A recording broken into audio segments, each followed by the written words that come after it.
माननीय विचारमन आदरणीय परीक्षक महोदय, इथे बसलेले माझे मित्र मैत्रीण, मी समारानिका इयत्ता 5वीची विद्यार्थिनी तुमच्या समोर विषय मांडत आहे स्वच्छता।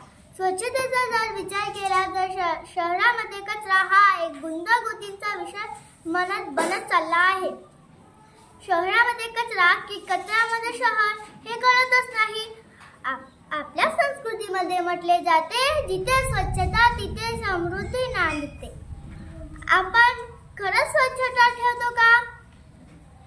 आपण लोकांना आपला स्वतःचा दोष दुसऱ्यावर टाकण्याची फार जुनी सवय आहे।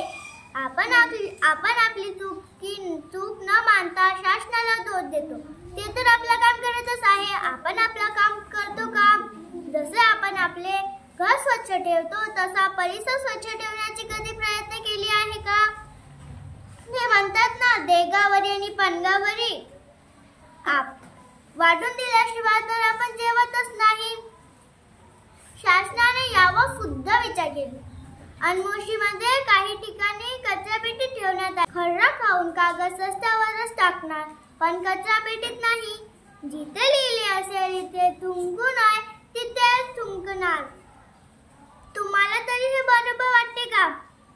स्वच्छता हे फक्त शासनाचे कर्तव्य आहे का? आपल्याला जर स्वच्छता करायची असेल तर शासनाबरोबर काम करावे लागेल। संत गाडगे बाबांनी आयुष्यभर स्वच्छतेचाच महत्त्व जपला। गांधीजींनी सुद्धा आयुष्यभर स्वच्छतेलाच महत्त्व दिला। स्वच्छतेची सुंदरतेची भूक मला खूप आहे, स्वच्छतेची सुंदरतेची भूक मला खूप आहे, कारण स्वच्छता सुंदरता हे परमेश्वराचे रूप आहे। धन्यवाद।